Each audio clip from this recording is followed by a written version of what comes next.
Stop. Halo semuanya. Kami dari kelompok 2 BK 2022D. Perkenalkan, nama saya Muhammad Rafi Amrullah NIM 133 dan teman saya Angelika Syafadi NIM 147. Saya Sindiaka Istifari NIM 155. Saya Salsabila Salma NIM 142. Saya Muhammad Rifki Faizin NIM 159.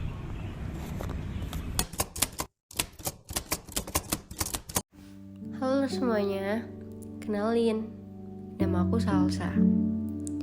Aku berasal dari Madura. Tujuanku di sini, aku sedang berkuliah di Universitas Negeri Surabaya. Aku sangat beruntung sekali. Aku keterima di Universitas Negeri yang itu menurut teman-temanku favorit. Awal-awal aku masuk di sini, aku bingung dengan bahasa Indonesia yang teman-teman ucapkan. Karena emang waktu aku di Madura, aku tidak menggunakan bahasa Indonesia itu, tapi aku menggunakan bahasa Madura.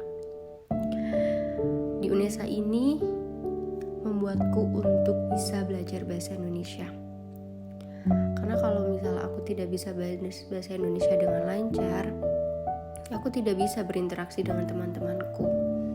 Akhirnya aku berpikir untuk belajar bahasa Indonesia. Ya, akhirnya bahasa Indonesiaku udah selancar ini. Apalagi jurusan yang aku ambil itu sangat berhubungan sekali dengan bahasa Indonesia. Oh ya, jurusanku BTW ini ya, bimbingan dan konseling. Itu juga sangat berhubungan sekali sama bahasa Indonesia.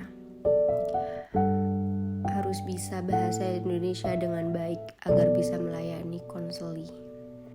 Ya, begitulah sedikit ceritaku. Semoga bisa memotivasi kalian.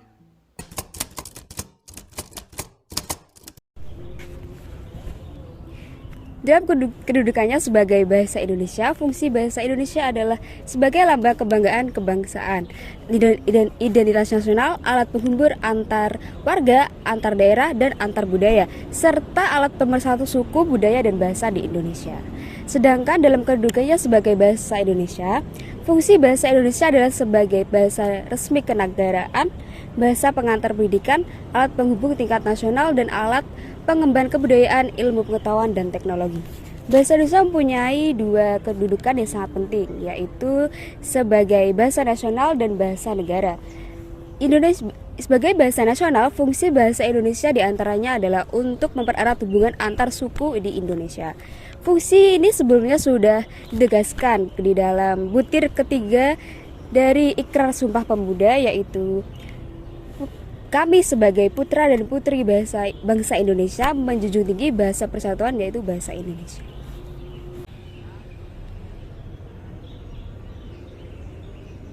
Selain berkedudukan sebagai bahasa nasional, bahasa Indonesia juga berkedudukan sebagai bahasa negara.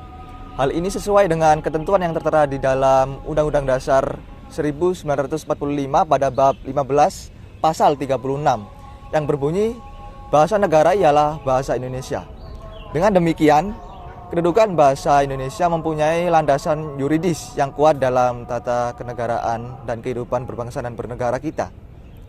Di dalam kedudukannya sebagai bahasa negara, bahasa Indonesia berfungsi sebagai bahasa resmi kenegaraan, bahasa pengantar di dalam dunia pendidikan, dan sebagai alat perhubungan pada tingkat nasional untuk kepentingan perencanaan dan pelaksanaan pembangunan nasional, serta sebagai alat pengembangan kebudayaan, ilmu pengetahuan dan teknologi, dan juga sebagai kepentingan pemerintah.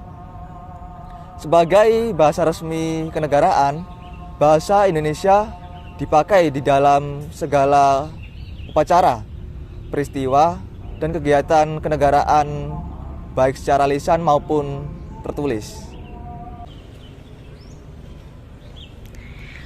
Di dalam kedudukannya sebagai bahasa negara, bahasa Indonesia berfungsi pula sebagai bahasa pengantar di lembaga-lembaga pendidikan, mulai dari taman kanak-kanak sampai dengan perguruan tinggi di seluruh Indonesia kecuali di daerah-daerah bahasa seperti Aceh, Batak, Sunda, Jawa, Madura, Bali, Makassar, Papua, dan sebagainya.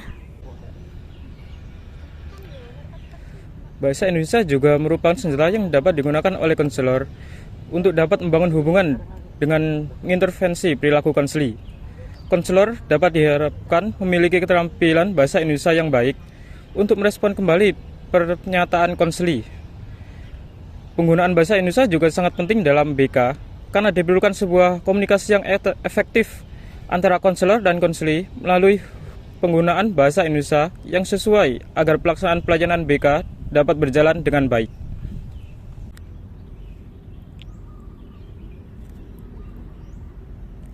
Fungsi bahasa Indonesia dalam BK mempunyai berbagai macam aspek.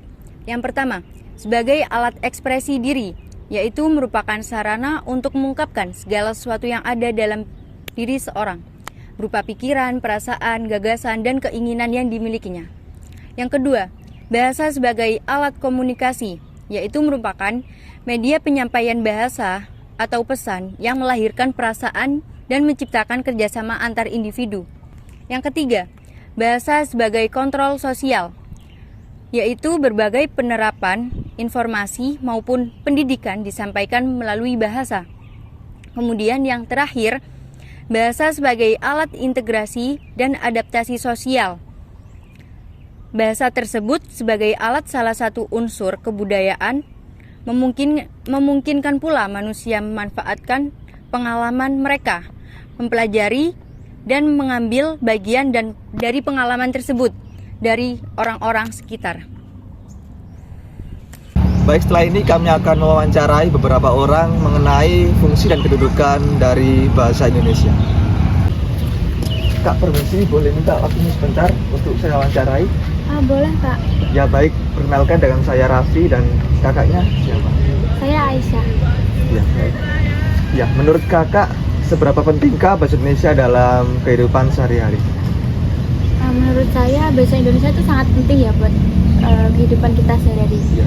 Karena di dalam sehari-hari kita kan juga memakai bahasa Indonesia untuk kita untuk komunikasi ke sesama di masyarakat ya. Ya. Jadi bahasa Indonesia itu juga alat untuk mempersatu bangsa di negara kita sendiri. Oleh karena itu bahasa Indonesia itu sangat penting untuk negara kita Kesatuan Republik Indonesia. Seperti itu. Baik, terima kasih untuk pendapat kakaknya dan terima kasih untuk waktunya kak ya. Ya, Baik, terima sama-sama kasih, ya. ya.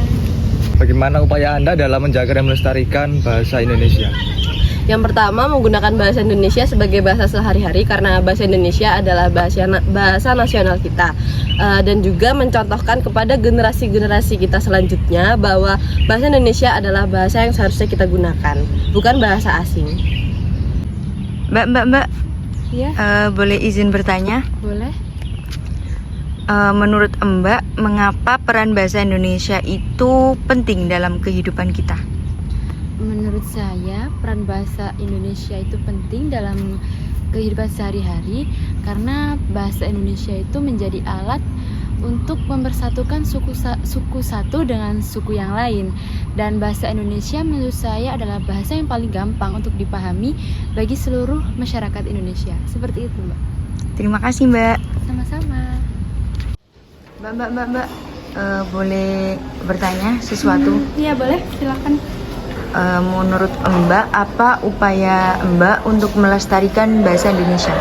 Jadi upaya saya untuk melestarikan bahasa Indonesia adalah dengan mengaplikasikannya di kehidupan sehari-hari. Jadi saya berbicara dengan bahasa Indonesia sehingga lawan bicara saya juga akan ikut menggunakan bahasa Indonesia dengan baik dan benar. Terima kasih, Mbak.